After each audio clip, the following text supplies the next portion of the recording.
Hello, welcome everybody to a very, very fun Run.down. I'm stepping in for Sam. We fired him because he fucking sucks. No, Hell uh, yeah. yeah, Sam's out of here. We got rid of that bum. He's cooked. No, I don't know why I'm doing this. Sam couldn't do it. I don't know why.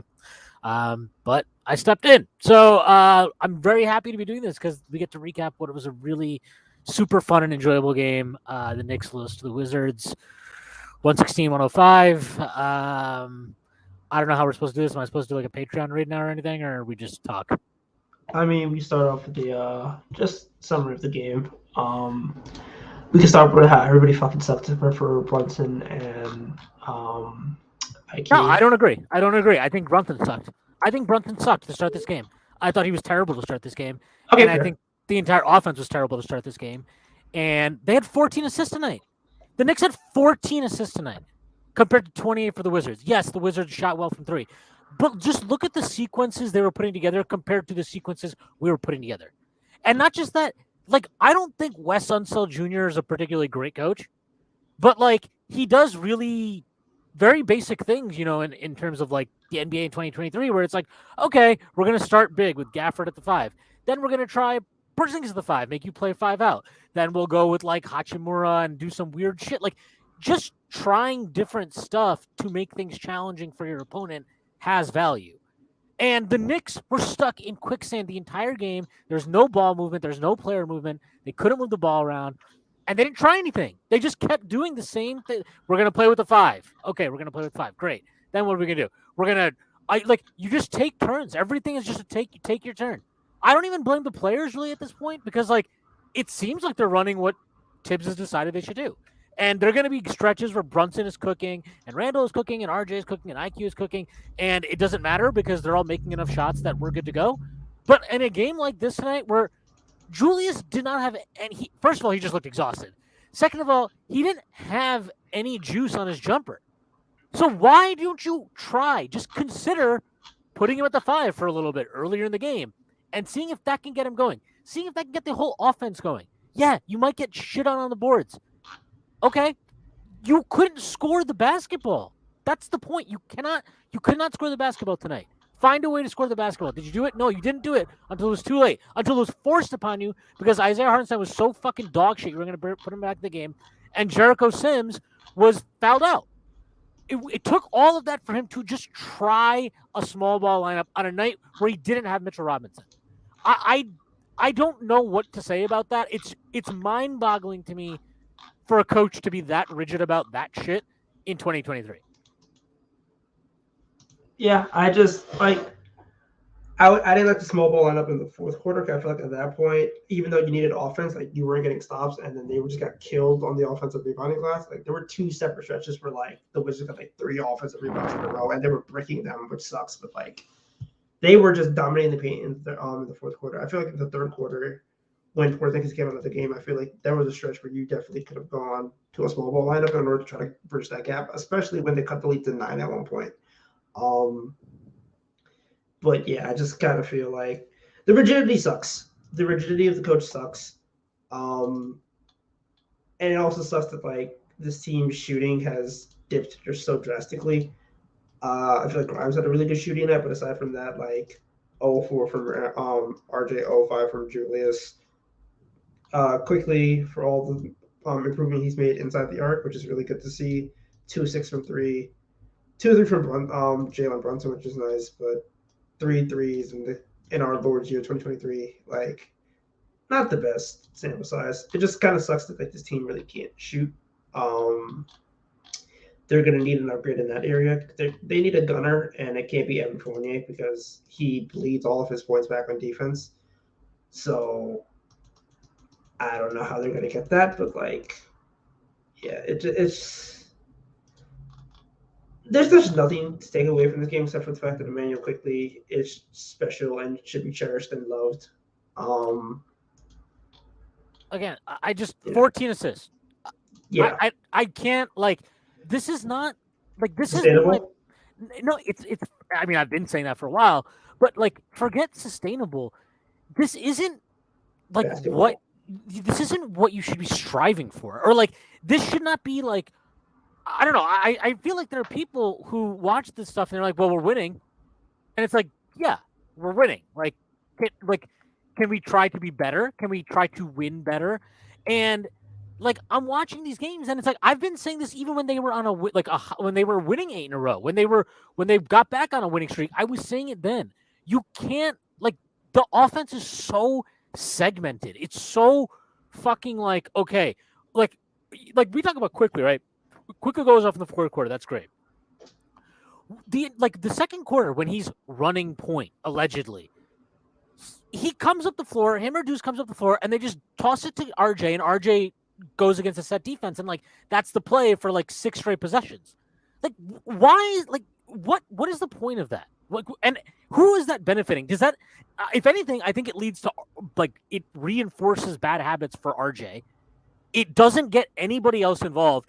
You got all what is the point of Obi Toppin? I don't understand. You have him playing. Okay, he's on the floor. He's physically on the floor. He's playing. You don't do anything with him.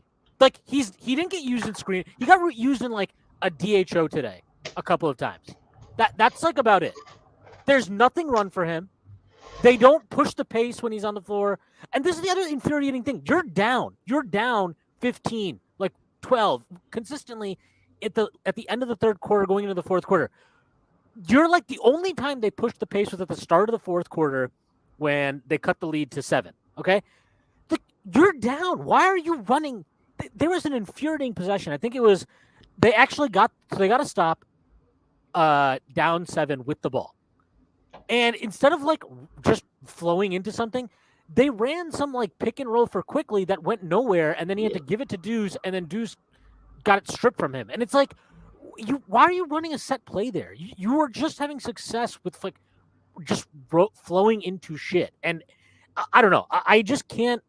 I really don't understand some of it. And by the way, at this point, remember all that stuff? Oh, the Knicks are playing faster. The Knicks are down to coming into tonight. Yeah, they're 26th, at least on Basketball Reference, in pace.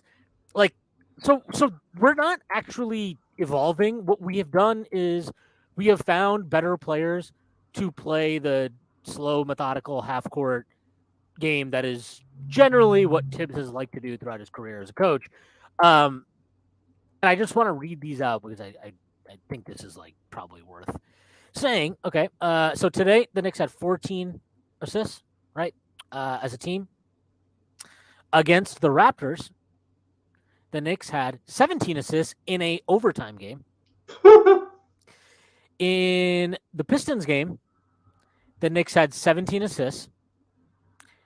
Against the Wizards last Friday, they had 15 assists. And against the Pacers, the game before that, they had 21 assists, so that's their high. In the last 5 games, they have 21 assists once. That's their high. I'm sorry, you're just not going to win a lot of basketball games if nobody is moving the ball and you're not sharing the ball. They had 16 assists against the Bucks. The game before that, against the Raptors, the game before that, they had 19 assists. This is dog shit. This is not good. This is just yeah, you can get away with that when Brunson has a player of the week level of play, or Randall goes off on a heater for a month, or RJ is cooking before he gets hurt. You can get away with this stuff because your players do have the ability at times to go on extended runs of just individual great shot making. It's not gonna work at a level that you're. I mean, look, I assume that everybody's goal at some point is to try to develop into a contending team, and I don't think that playing some heavy ball movement, player movement offense is all of a sudden going to morph us into a contending team. But you have to start doing that shit to eventually get there. And there's benefits to it. I'm sorry. I reject the idea that this is just who Obi Toppin is. And the Knicks should just cut bait and trade. Yeah, maybe they should trade him.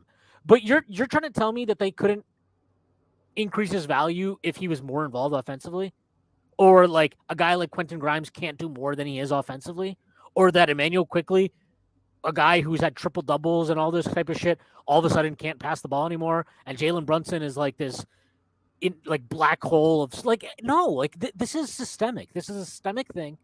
And these are the results of choices that Tibbs is making in terms of how he wants to run his offense.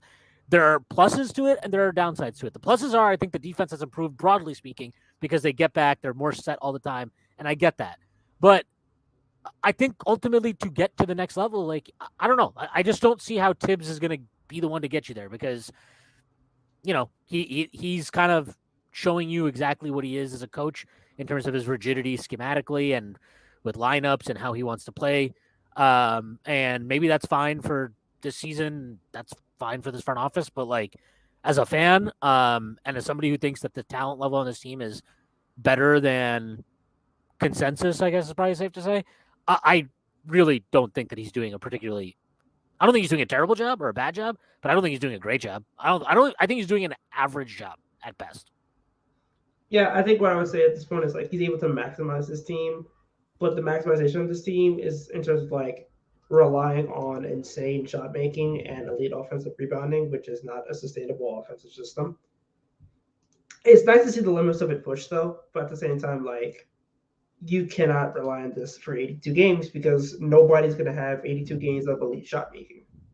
You're going to miss shots at some point, and then compound that with the fact that you don't get your bench involved, and you also don't have good shooting.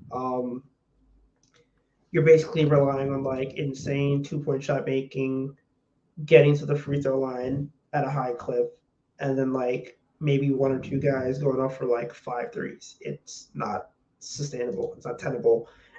It's impressive that so far in the season it's gotten to a point where they're like top 11 in offense and still like top 10 in defense, I believe.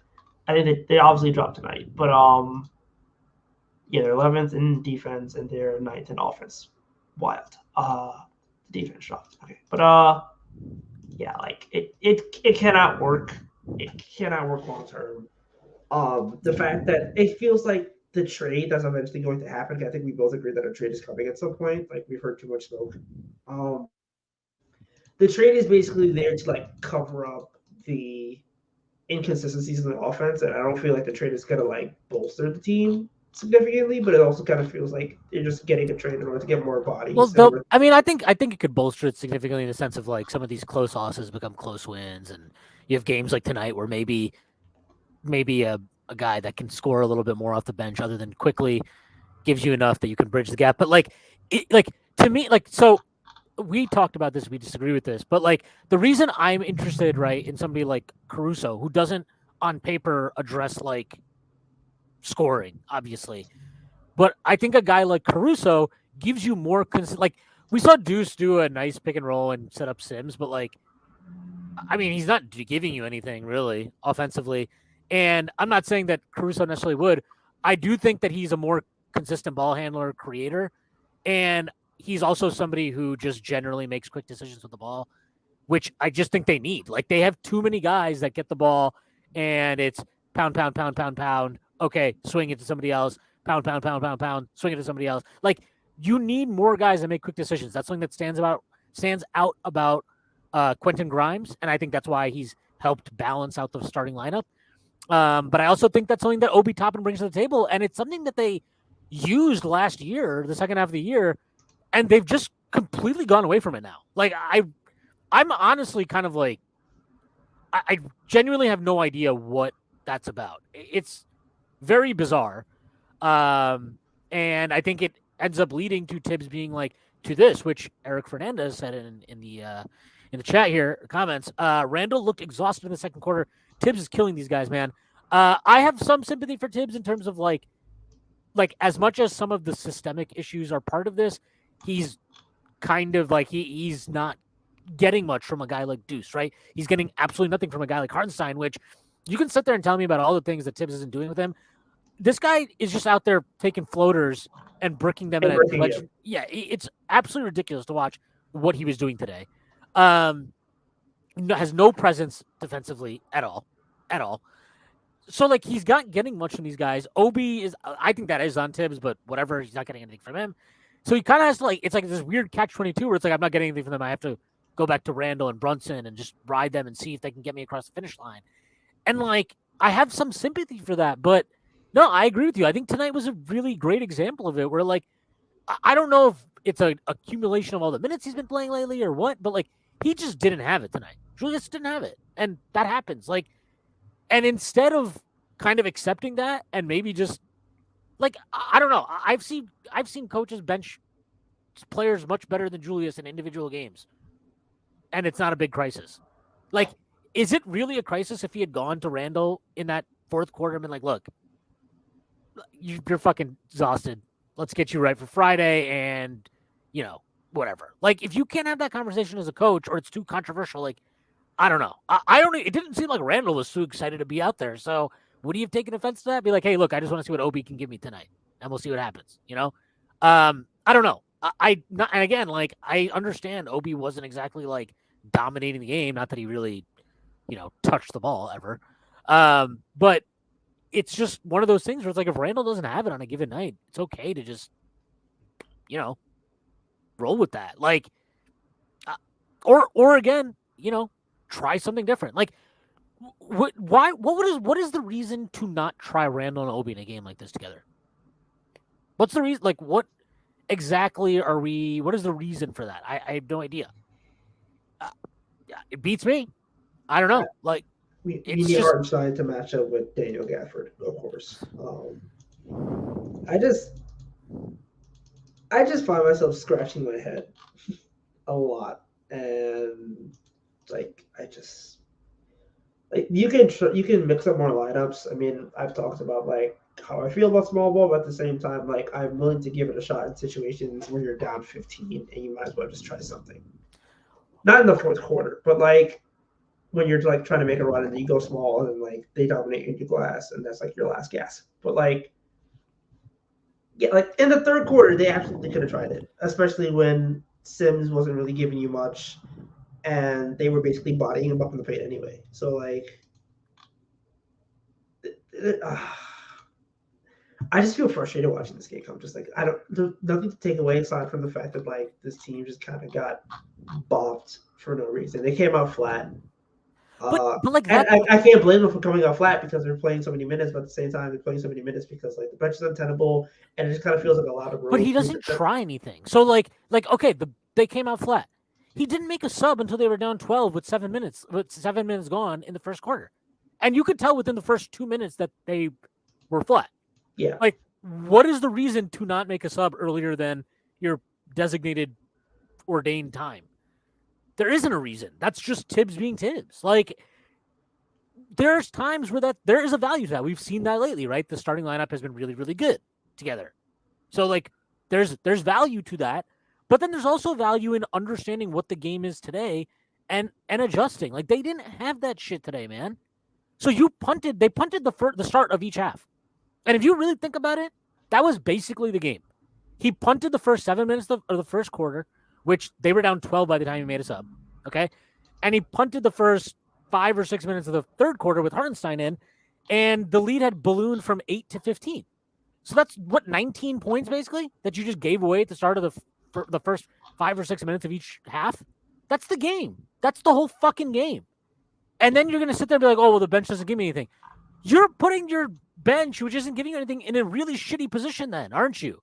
And like, okay, your bench isn't giving you anything. Would there be people on your bench, like, I don't know, would Deuce McBride benefit from, would he be able to be hidden more if he's playing next to Brunson, RJ, Randall for a little bit of a mini stretch at the start of the third quarter or something?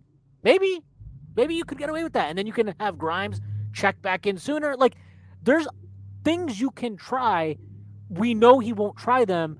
And it's why talking about this team is frustrating, because it's like there's literally no point in talking about adjustments like this. Like, the fact that he's even gotten to where he is with the rotation is a minor miracle given the kind of blind faith he's shown the previous 2 seasons and stuff. So I take that I'm happy with that. But like, a night like tonight just shows you the limitations of a coach who, like, I think I remember, I can't believe I'm going to reference this.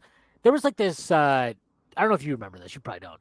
There's like this crazy Patriots-Ravens playoff game in like 2014 or 2015 or something like that. I don't know what the fuck it was. And like the Patriots, they were down, like a touchdown, 2 touchdowns, whatever. And they just literally tried everything. Like, they did everything you could possibly do to just move the ball, like trick plays, fucking fake punt, like they just did a bunch of shit. And they ended up winning the game. Obviously, there's no guarantee that it was going to work. But if you don't try anything, like in a game like this where the Wizards were just sitting on everything we were doing, that's part of the reason why I don't think even when we got dribble penetration, there were passes open for threes or anything. They knew exactly what we were doing. They were positioned themselves accordingly. And that's what it was. Like there was no way to juice it. And then finally, when he went small, yeah, they gave up 1 billion offensive rebounds. But look at the shot quality they were getting after that. It was so much better. It was so much better. And it's like you're throwing a curveball at a team. It was so late. And and like to your point, like at that point, you're probably not going to win the game anyway. And given the fact that they have like Porzingis who can play 5 out, while also giving you offensive rebounding, and then the fact that Julius was not hitting shit tonight, you kind of just didn't have a chance there. Also, like Julius was getting like he was garbage on the boards. Like he was bad on the boards, man. And like no, but he had 15 plus today. On the boards? You're talking about RJ or you're talking about Randall? Randall. Oh yeah, Randall had 15 plus boards today. Oh, please, who cares? Like, dude, half of those boards were like such low quality boards. Like he had 7 offensive rebounds, and a lot of those came in garbage time. Like he had a couple of. I always like when he steals a rebound from like RJ or Quickly. That's always funny to me because I'm just like, dude, really? Like you got your money. Like what are we doing here? Like he's doing like at least Melo would call it out first. Like he just walks up and like bumps some dude and they knock him on the floor and then he just gets the rebound. I'm like, I appreciate the stat pad, but like he had 3 offensive rebounds in the fourth quarter and it was basically in garbage time. But yeah, they weren't good rebounds. No, he didn't have a good game today. But like, yeah, he was yeah, it happens. He's exhausted, and you're like the craziest thing, right? You take a timeout with what the hell was it, like 1:05 left, and he leaves the starters in. He leaves this in, like, dude, just the game is over. It is over, bud. Like, call it and move on. And the Knicks should just never press because I've never seen a team that is so unprepared to do it. It's like they have no fucking concept of how to actually press a team when you're required to, which is its own, that's its own, I don't want to say indictment, but it does say something about the rigidity of the coach that when you have to do a thing that's kind of like a basic requirement for any team in the NBA at certain points, they just have no ability to do it. I mean, they also gave up today, but no, I don't know, man. I just watched this team and it's like Grimes hits a 3, next time down, Brunson drives in the paint. He has a pass to Grimes wide open in the corner. Instead of doing that, he turns back around and swings it back out to Julius for a 3. And it's like I'll we can read this comment. This one is from Hawkeye 420. Brunson needs to pass more. How many times he got blocked and led to an immediate Wizards bucket? Yeah, look, I agree. I thought Brunson started off the game horribly.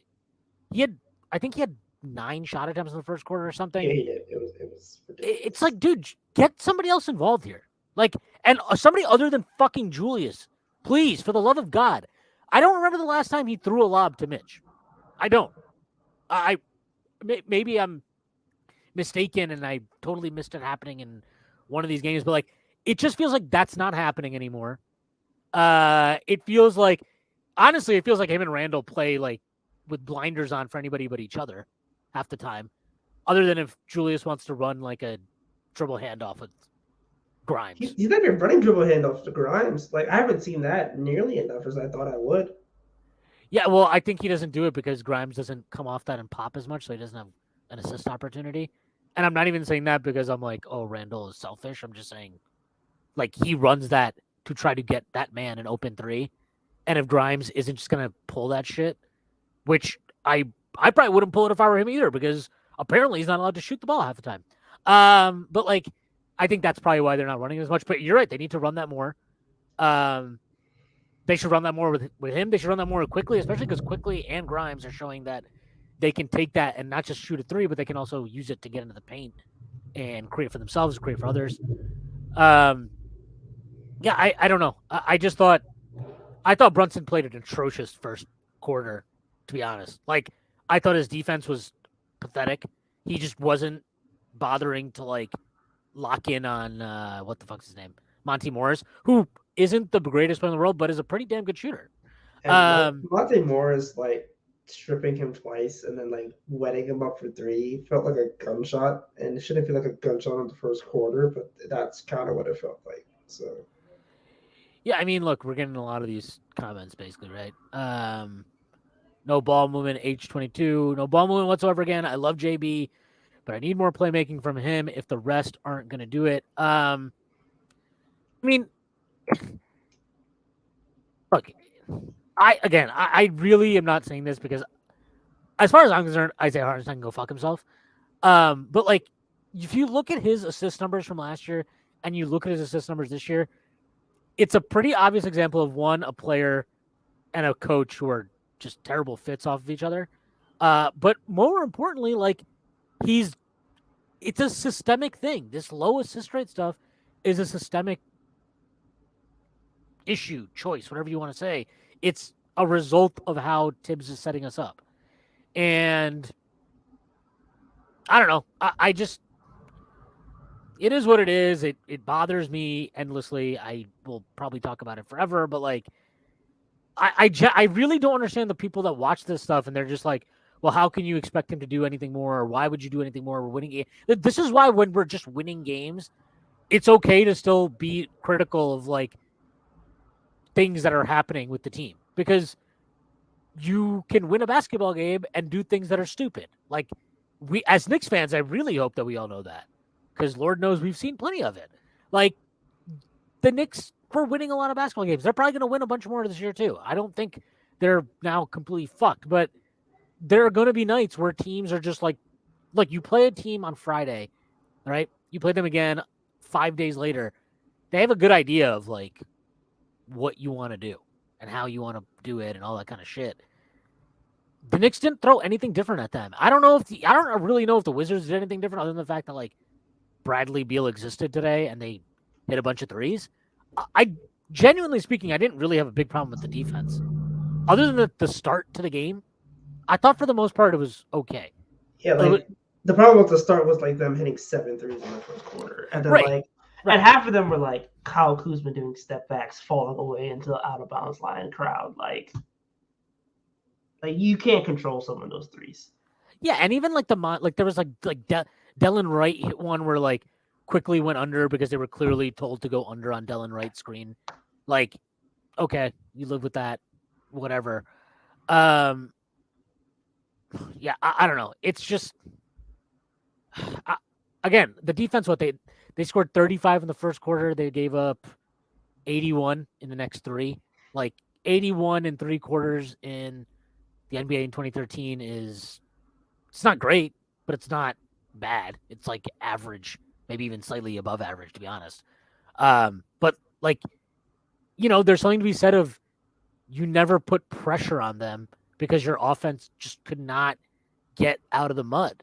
And I do think that, again, the inability to just try different shit or throw different things at them is a problem, you know? That's all I can really say about that at this point.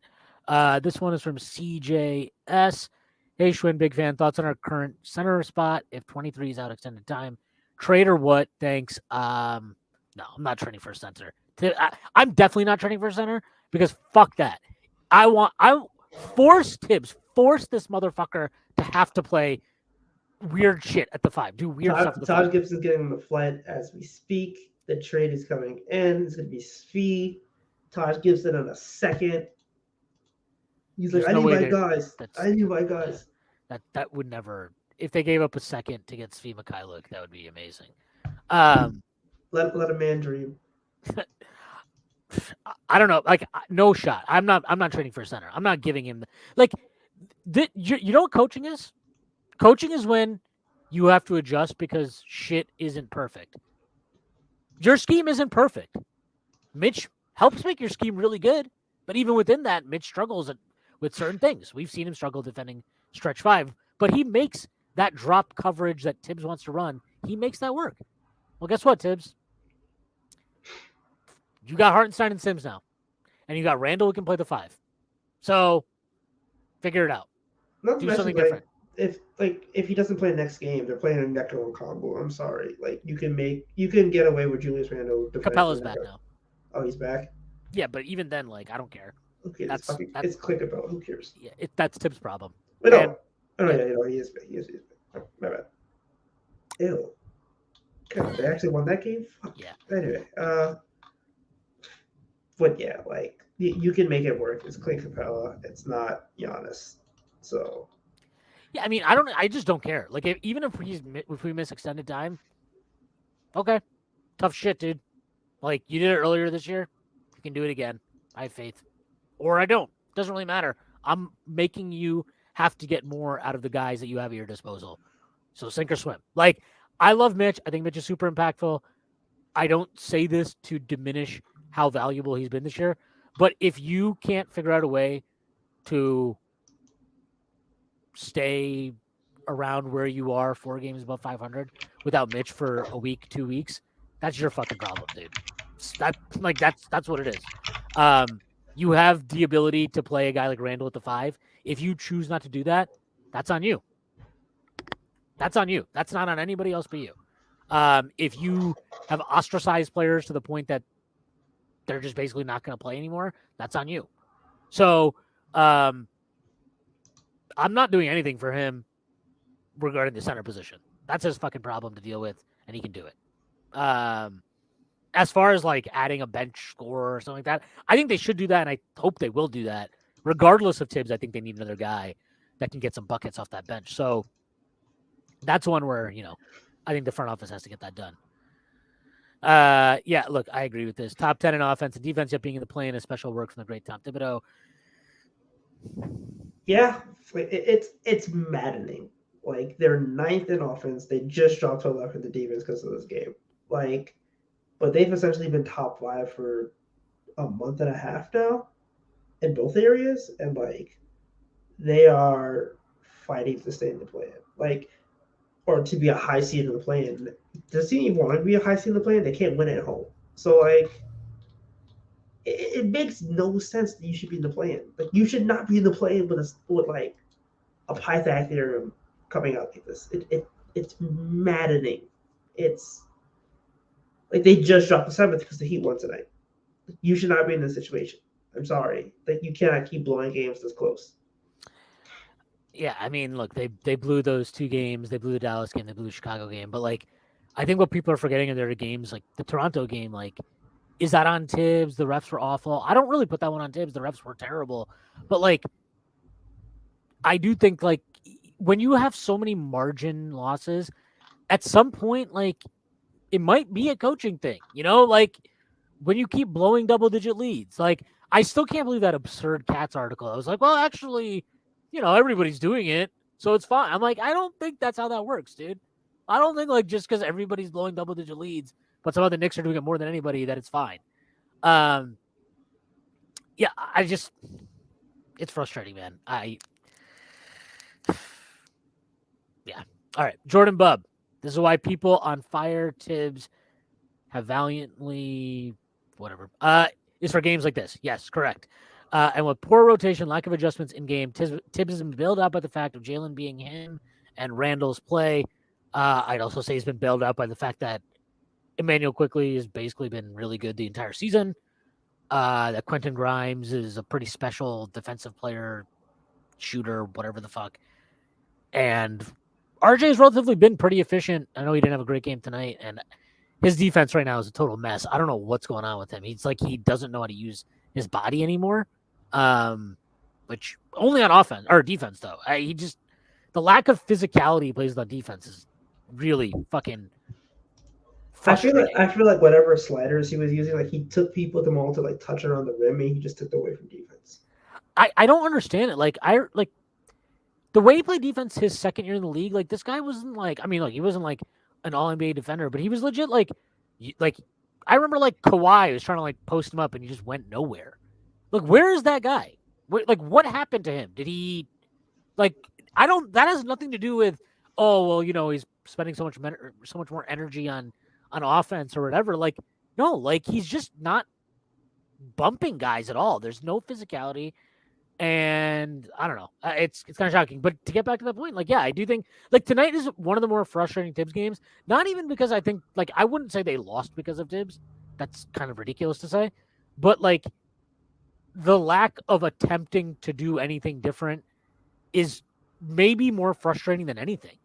Where it's like you like at no point in that second half did I really think they were going to win the game or had a chance to win the game or come back. Even when it was down to 7, I was just kind of like, yeah, maybe if quickly just like goes off for like 20 right now. But other than that, I don't really see it. Like, I still don't understand the lack of quickly playing with Grimes at all. It's so weird. Like, I genuinely don't understand that. He's gone to this thing now where it's like quickly and RJ or Grimes and RJ, and like that is what it is. And there's barely any quickly Grimes overlap, even though those guys are awesome together, which is weird. Yeah, I don't know. I just it's tough. Yeah, that's kind of where I'm at. I'm just like, there are good players that you can maximize the stagger together, and we decide just not to play them. I mean, we don't even try. Like, I'm not even saying like Deuce has been brutal in a lot of ways, but like, I think it's kind of weird that we just don't do quickly Deuce Grimes ever now, because those guys were actually like awesome. Like early in that 8-game winning streak, those three played a bunch together and they were fucking awesome together. And it's like we just don't do that anymore because he's decided that he has to have RJ on the floor with quickly so that they have enough shot creation or something. Even though those line up, like, it's all very, very interesting. All right, let's get this out of the way. DraftKings maybe should give us a new ad read, but here it goes. The NFL playoff picture is locked in, and my go-to place for wild card round action is DraftKings Sportsbook, an official sports betting partner of the NFL. To kick off the road to Super Bowl 57, new customers can bet just $5 and get 200 in free bets instantly. Plus, all new and existing customers can get a no-sweat bet each day of the wild card round this weekend. Just place any NFL bet of your choice, and if it loses, you'll get a free bet back up to $10. Action so good, why bet NFL playoffs anywhere else? Personally, if you're going to bet, I would recommend waiting for some team to get up by 17 or 20 or 27 points, and then just putting all that money on the other team's money line, because apparently that might pay out. Or if you want to be conservative, just bet the spread, because you would have won a lot of money this past weekend.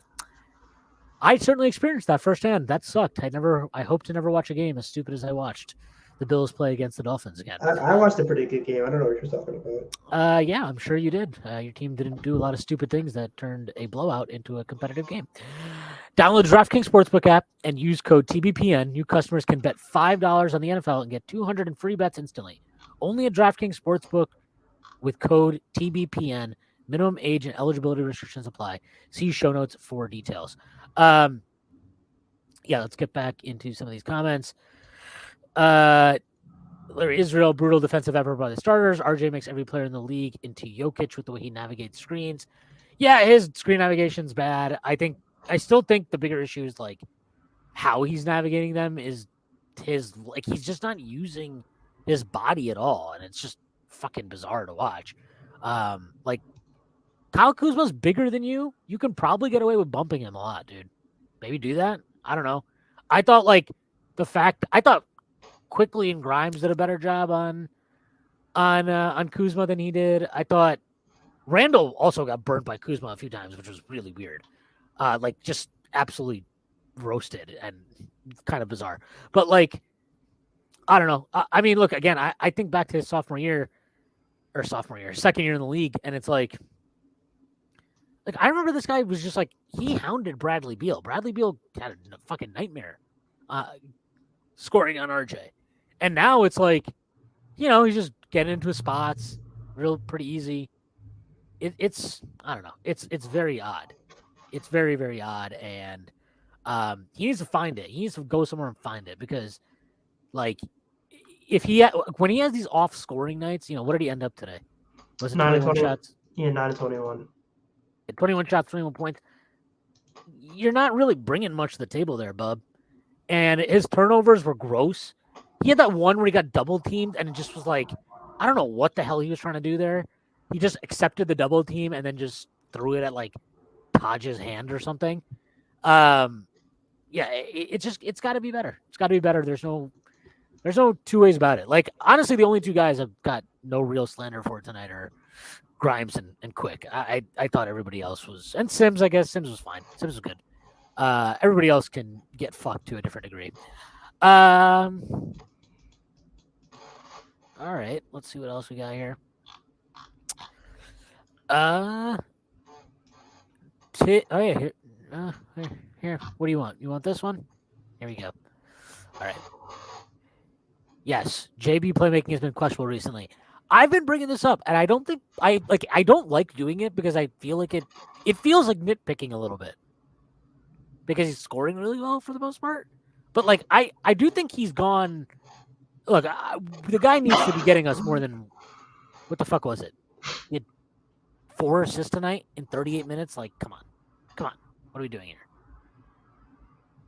Yeah, I Brunson's passing is like he's not the best passer in the world, but he's definitely more than what he's shown the last, I'm gonna say, like few weeks.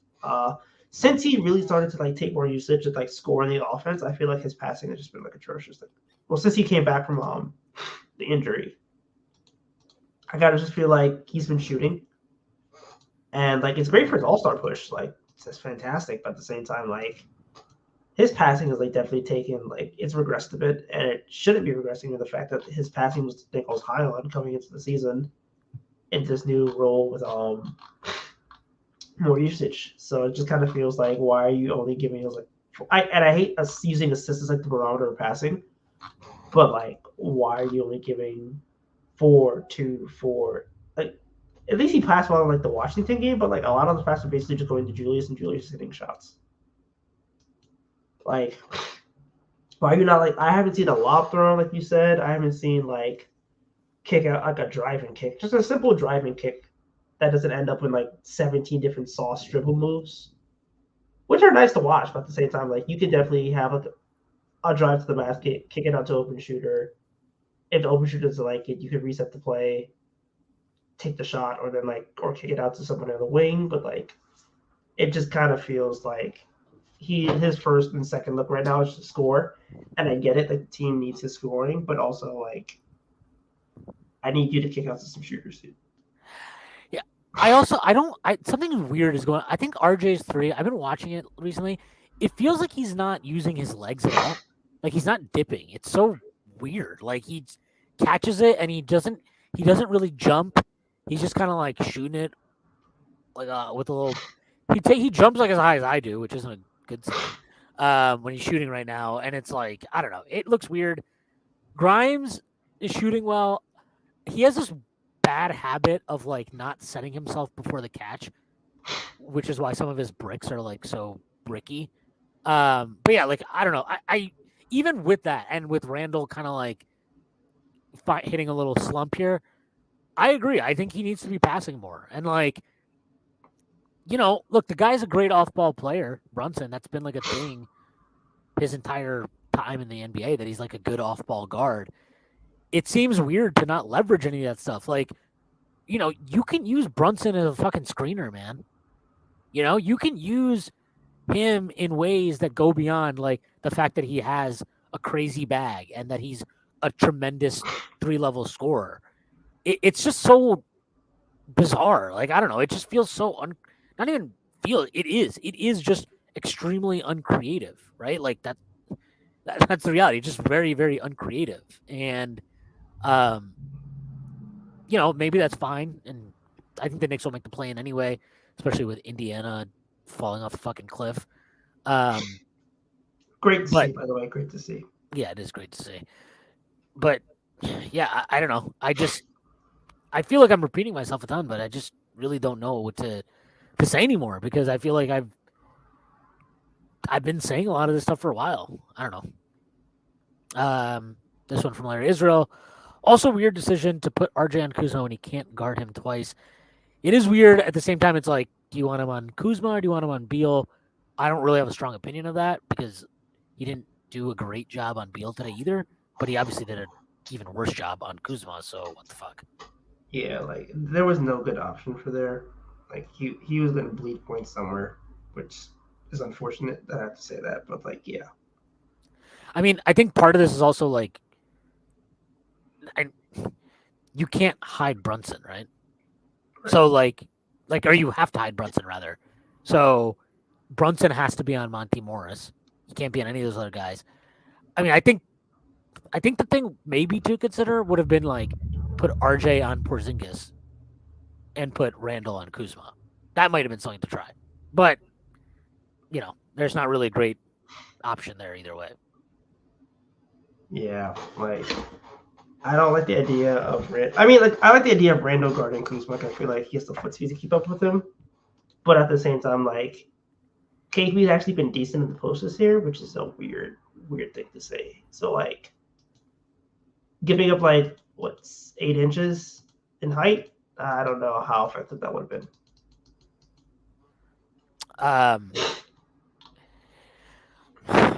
I mean, he didn't do much of his work out of the post today though. True, like he was Everything was on the perimeter or like closing on the perimeter and then driving. I actually, that's like one thing I actually think RJ is pretty good at. If you're just like, you tell him to do this thing, like, hey, you're on Porzingis, just like you have to close out to him and do that shit. I don't know. I think I would much rather try that than watch Kuzma fucking light him up again. It's just contract year Kyle Kuzma at that. Contract year Kyle Kuzma, yeah, I mean he's definitely balling. Yeah, this is a good point. Knicks are 1-14 after trailing at half the season, but according to Cats, everyone is blowing leads. Why aren't teams blowing leads against us then? I think this is like actually not an indictment, but this is a consequence of how you're running your offense. Like they are choosing to play super slow. When you play super slow, you have less possessions. There's less variance, and like they don't have the possessions to make up these leads. They don't. Like you need to like steal points, right? Steal possessions, and they don't do that ever. They don't generate turnovers. They don't play fast. So really, the only way they steal possessions is when they get when they're great on the offensive glass, which like they are great on the offensive glass quite often. But that's it. That's really like their only source. They're not a great 3-point shooting team this year, as we all know. They also just aren't taking a lot of threes lately. So I don't know what to make of that. I also feel like they're like not taking threes because they've been effective inside 2-point range. So like, the shot profile of this team is just so off right now, man. It just like they were 7 of 26 from three today. The Wizards were 16 of 42. It's really, really hard to make up that. Like it's really hard. It's basically impossible to make up that gap in any way. Yeah, and the fact that they even cut it to 8 is like impressive. Yeah. I mean, the only way to do it would have been to be awesome from the free throw line.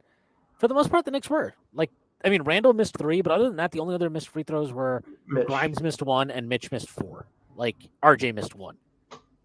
So you take out the Mitch missed free throws, the Knicks were, 18 of 23 from the line. That's not tremendous, but it's not bad. It's fine. That's like, it's like, what, mid-80s, I think? So 18 of 23, I think that's like 78 or something like that. See, oh, wow. Okay, somebody knows math. Yeah, exactly. 78.3. It's in my blood.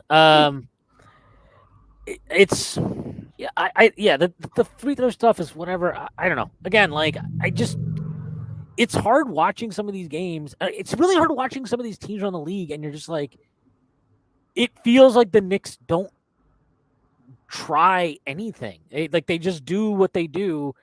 And a lot of times that's enough, but when it's not enough, they don't even try to change it up. It's kind of it's rough. And look, you got to get more threes from Brunson. 2 of 3, that's not enough. RJ, I don't care. He had 4 threes. I don't care if he went 0 of 7. Take more threes. Grimes took 7 threes in 31 minutes. He just needs more shots.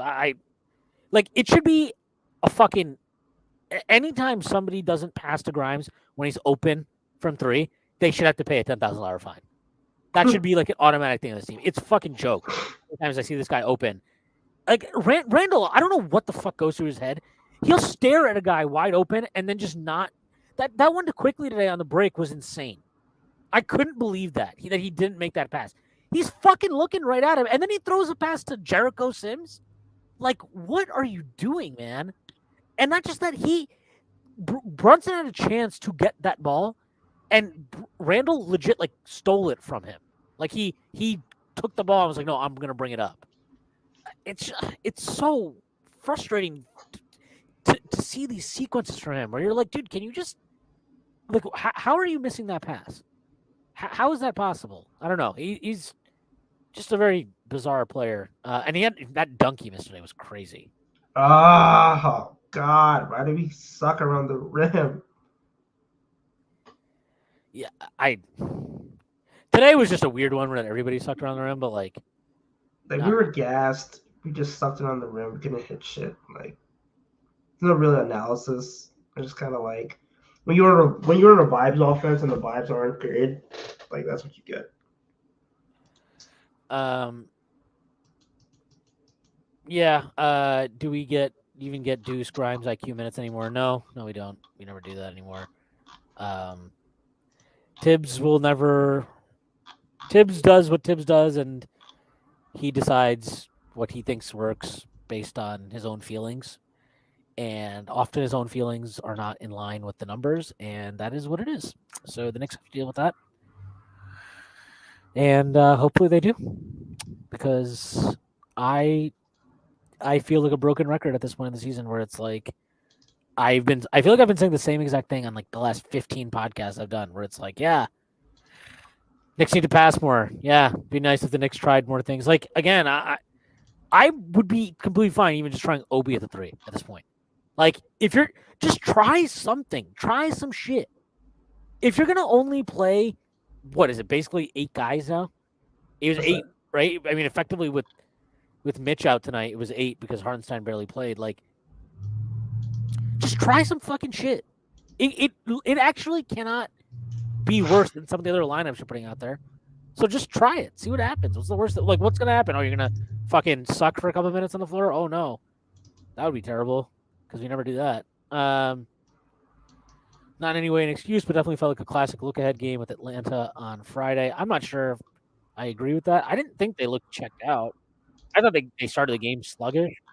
Maybe lack of focus, maybe tiredness, whatever, but I thought they were trying throughout most of the game. What about you? Yeah, I mean, I think they were trying. They just looked exhausted. Like shots were coming up short, and I think once the shots started coming up short, and then Washington really stopped to that lead. At that point, they were just kind of like, "Oh, we're done."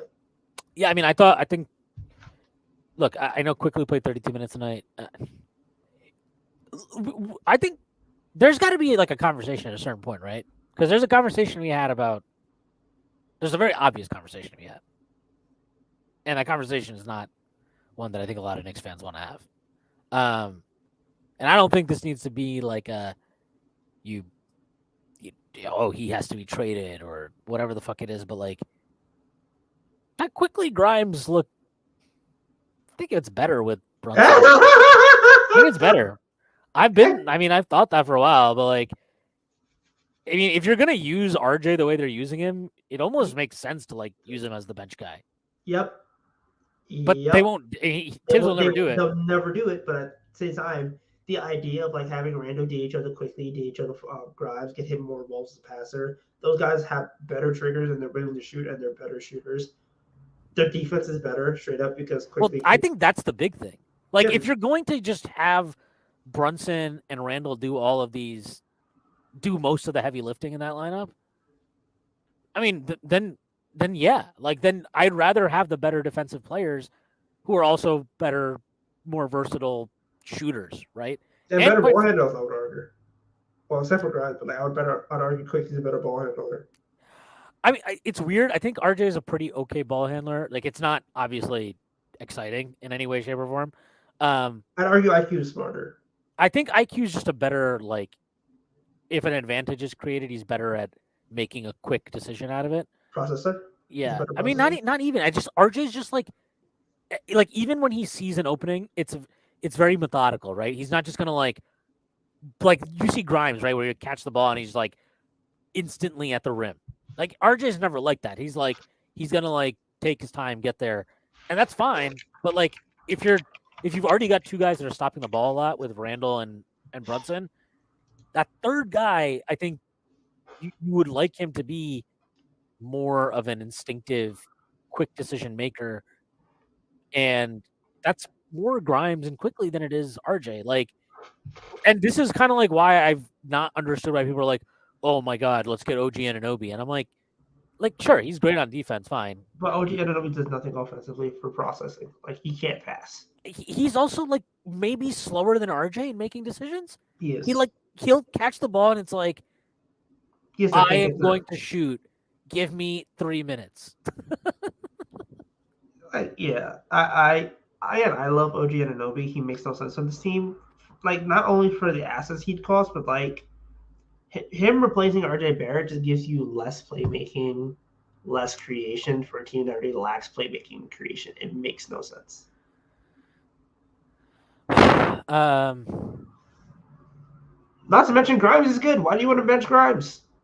yeah, you can't bench. Yeah, that's the part that like people are like, well, Grimes going to the bench, and I'm like, that makes no sense. And then like you're gonna have RJ at the 2 and OG at the 3. Like, dude, can we please like not try to get slower as a team? Like, is that okay? Can we actually try to get faster, improve our team speed? That would be nice. Um, feel like a lot of fans are confusing running through RJ with RJ ISO.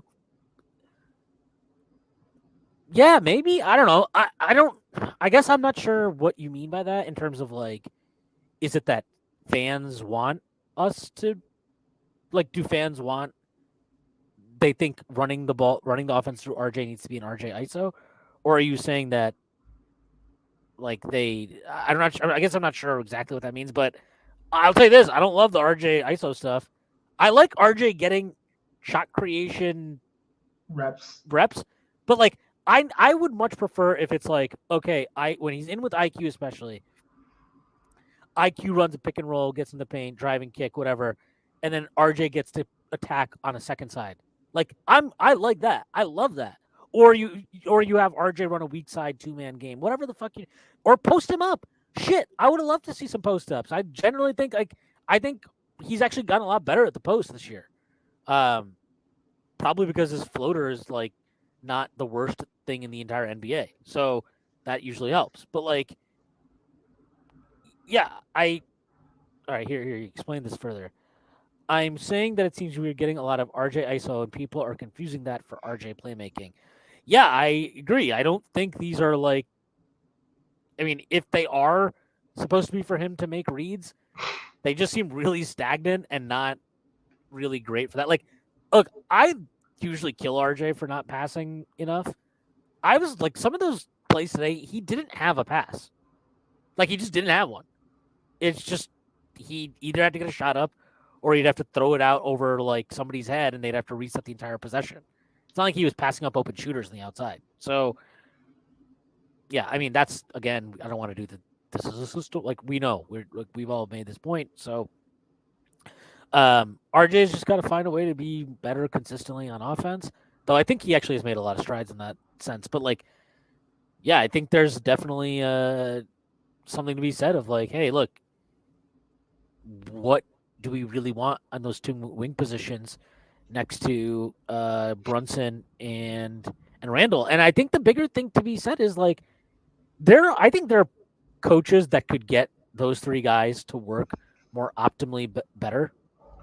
But it does feel a bit interesting that like the best version of this team under Tibbs, like the best lineups often only feature two.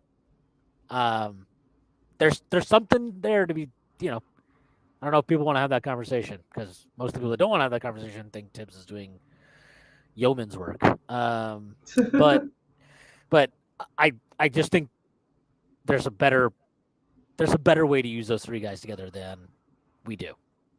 It's just a lot of like they had a possession today. I think it was maybe the first possession or the second possession of the third quarter where it was like Brunson dribbled the ball up, did some ISO, didn't go anywhere.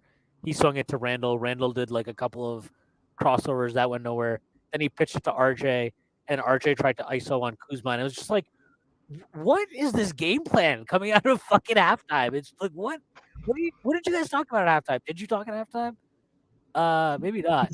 He said cook, and that was it. Yeah, right. Like, it's something, man. The Knicks offense certainly is something. It's an offense in the NBA. That's for sure. It, But it's it's a very top 10. It's top 10. That's all that matters. yeah. I mean, I guess so. One of the things I was thinking about is like if you look at the lowest, the bottom 10 assist teams in the league by like assists per 100 possessions, mostly bad teams. But Dallas is also in there, which I think is interesting. Not because Dallas is amazing or anything, but like they run a pretty good offense. They get a lot of threes, but like they're playing 5 out, right? Most of the time. And I think you can get away with a low assist offense if you play 5 out more because you're creating better natural, like there's more space, right? So like RJ, Randall, Brunson, all these guys have more space to attack the rim. But you're not like the Knicks don't do that. Obviously, they play with the traditional center most of the time. So it's always just going to be kind of ugly if I think given those 3 guys what they are, and if you want to play them with the traditional rim running drop center, like that's just I don't know really how you're going to create like a beautiful flowing offense. And if anybody wants to say that's on the front office, like get the fuck out of here. Like that's they got Tibbs the big that he wanted. He wanted them to keep Mitch. They kept Mitch, so it's on him to make it all work. If he can't, that's his fucking deal. The big that they wanted was Taj Gibson. It was always Taj Gibson. No, I think it's this guy. KP on reaction from M Street Crowd. Thanks, Larry Israel. It was better, less booing. Think some fans are maybe easing up. KP again admonished himself for dumb tweets after NYK trade.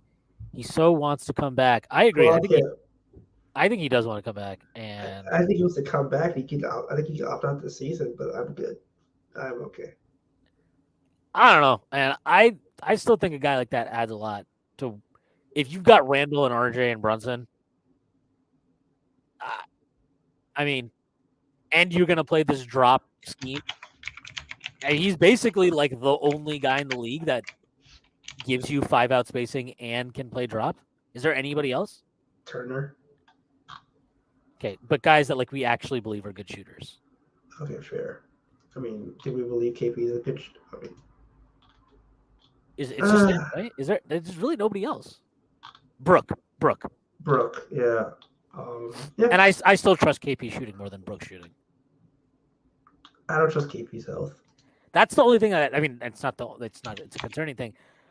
But like, I mean, I don't know. He's been relatively healthy now. This is the second year now. He's been pretty healthy. He missed. He played 51 games last year, so he missed a bunch of time in Washington though, right? He missed a bunch of time in Dallas and in Washington. I think it's like a point where like he got hurt early in Dallas and then like he missed time.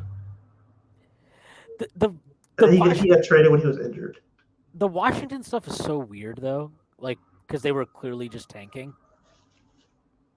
So he missed what? 1, 2, 1, 2. No. Remember, like he got traded from Dallas to Washington and he was hurt. Oh, I see. Yeah. Okay. Yeah, I don't know. I still like if you could get him and keep Mitch, that is something to consider. I don't know. I don't know if I can get behind the idea of Porzingis.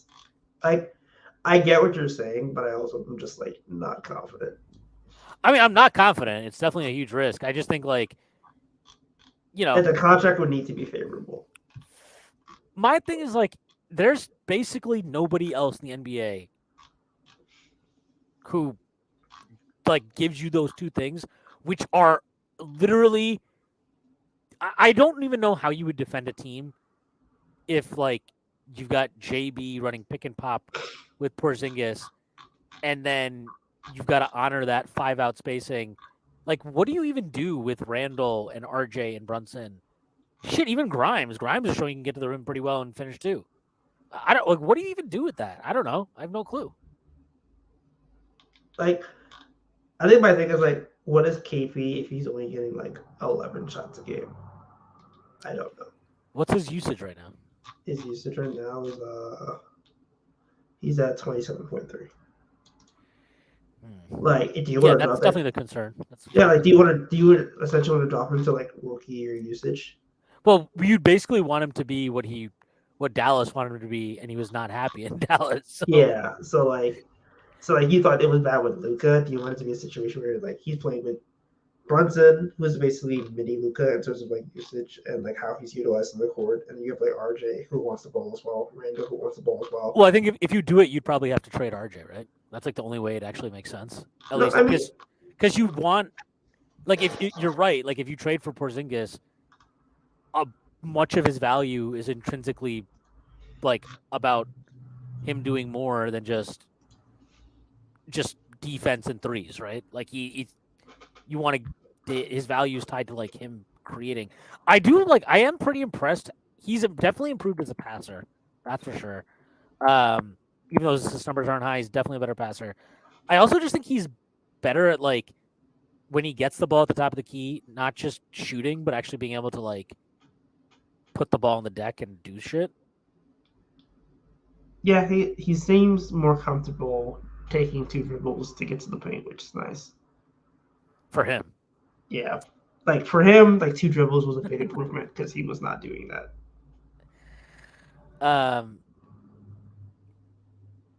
Yeah, it's tough. Like the KP thing is always so weird because ultimately, the only way I would like have to see his medicals. I would need like full access to all of his medical information. I wouldn't. It would I would not be.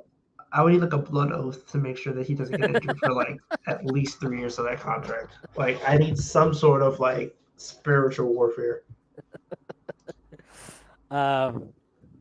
Yeah, You pay after Los Angeles when Reggie Bullock is on the lake. You know what? True.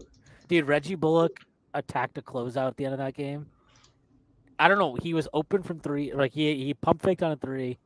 Then he attacked the closeout and got absolutely fucking stuffed by John Collins at the rim because he has no vert at all.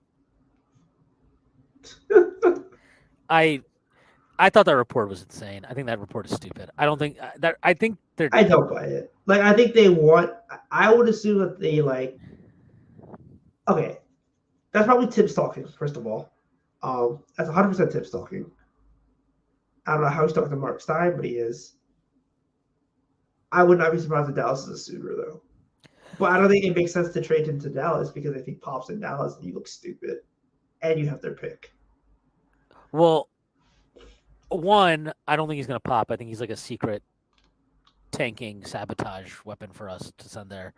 But more importantly, like the way I read that, because the first paragraph of that entire little blurb on Reddish was the Knicks wants, second round compensation for him. And then it's like, oh, but they're angling for Tibbs' favorite Reggie Bullock. I think the Tibbs' favorite thing is a little. I don't want to say it's a bullshit angle. I think it's like tongue in cheek.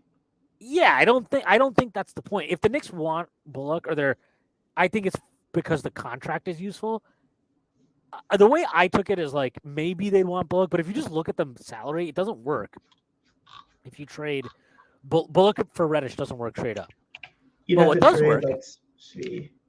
What does work is if you traded Reddish to the Mavericks, and then you trade Bullock to the Rockets, and then you trade Rose to the Rockets, and you trade Eric Gordon to the Knicks, and the Rockets send there's some other bullshit. They have like a $3 million. It's some loser they have signed for like $3 million. You send that guy to Dallas, and that all works out great. That all works. I think that might be it. I don't know. Just throwing it out there. I did the math. It works. I think it was like it might be Boban. I don't think they can Boban. They can trade Boban. Oh no, they can't reacquire Boban, but they can trade Boban. Yeah, I forget who it is. I'll look it up right now. This is actually really annoying me. Um, It's they have Boban, they have Harkless, they have Harkless. That's who it is. Harkless. what's the Nick Ozenik. Yeah, but Um, Harkless goes so Dallas will get Reddish and Harkless. Knicks get Eric Gordon. Rockets get the second round picks from Dallas plus Bullock, who's expiring basically, and and whatever else. Rose is expiring. They actually save some money on that deal, and they get second round picks, which like they suck. They want draft capital. It makes sense. I feel like you could just trade. You could just trade for Eric Gordon straight up. So like, I don't really see an avenue there. But do they want the guys we have? I think they might want the vets though. I think like legitimately they won't. I can see the Rockets wanting Cam Reddish and Derrick Rose. Maybe. I I can mean, see. I like you could take a gamble on Reddish. Reddish goes to a place where like he could get shots up, and Rose is there to like play point guard because Kevin Porter Jr. cannot play point guard for that team. And it doesn't matter anyway because Derrick Rose is gonna be expiring. So like, and maybe if they just want to buy him out, they could buy him out, and then he can ring chase. Like, I can see either or. yeah. I mean, if they buy out Rose, I mean, I'm assuming if you, I think anywhere Rose gets traded is actually just going to be like a buyout situation. So Yeah, I don't really care like about that. that reporter, like they want to trade it to contender. That's like trying to fish some kind of value for him, but like he's not gonna get value. Right. So I think I would do that. I mean, I would do any trade where the Knicks effectively just get a player for contracts, even if they have to give up a couple second round picks. That's fine to me. Yeah, like I would give him like a couple second round picks for Eric Gordon. That's okay. Yeah, and maybe they would just prefer to have Reddish. Who the fuck knows? I can honestly see them wanting Reddish. The Just only because. thing is they want max cap space. I think because they think that Harden would go back there, which is hilarious because Harden is definitely not going to go back there. Um, I still think you could sign. You could probably still sign Cam, even if you were like rescinded his cap hold, like because yeah, they I have mean, so little salary in the books. I don't really like give a shit about Eric Gordon that much, but like I just want somebody else on this team that can score the ball off the bench. Like if I have to watch quickly out there with Deuce and just like stare at him and be like, bro, can you give me the ball now? Like, can I do this now because you can't? Um, like what he had 18 tonight. He's had double digits off the bench now for 4 games in a row. Like he's the only guy giving you something off that bench. They got to get something else from there. If they're not going to bother to try and use Obi, the best way to do that is to upgrade on the do spot.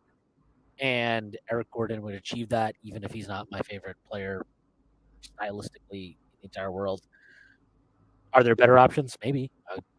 Open to hear who they are, but they got to do something. This is Jay not. Crowder. Can't say that a straight face. I mean, that's who Tibbs wants Obi to be. Like it's so obvious. That's what he's like. It's like no, just stand in the corner. Yeah, stand in the corner and we'll get you the ball when we think you're ready for it. It's like, dude, he's like, can he move? No, nope, just stand in the corner. Okay. I'm telling you, that first boss man, like, it'd be great. Boss. 99. Gary Trent Jr. is better than Gordon. I agree. Yeah, but I agree he's better than Gordon, but it's also a situation where like, do you want to trade the Bucks pick and then extend it for $22 million? Which I would do that, but I don't know if the Knicks want to do that. I would do that too, just because I think that he actually retains value. Like I think he's a pretty easy guy to trade. Actually, he retains value, and if you're trying to trade for a star, then like building up, you could legitimately build a package on Gary Trent Jr. Yeah, I'm just looking at his numbers for the year. So he's at Like 36% from 3 this year, which is a career low. I'm not counting his first year when he played 15 games. But like he's a 38% 3-point shooter. You know, he's a 40% guy probably. I'm not worried about the 3 ball. He's not somebody I'm like, what if he can never shoot again or something? Like, no, he's gonna shoot. He'll be fine. And he's also at, I think this is career high for like true shooting for him as well, or like not career high, but like Second high. But Yeah. like I think you could sell a team on the idea of like if his 3-ball pops up to like 40%, then he's like a 20 PPG scorer who doesn't turn the ball over. Like you could probably sell yourself on like him being like, oh, he's the next Lauren Marketing. And I do think a lot of teams might be going that route where it's like, oh, he might be the next looking for the next Laurie. So yeah, I would do. I mean, I would do it. I just don't think the Knicks would.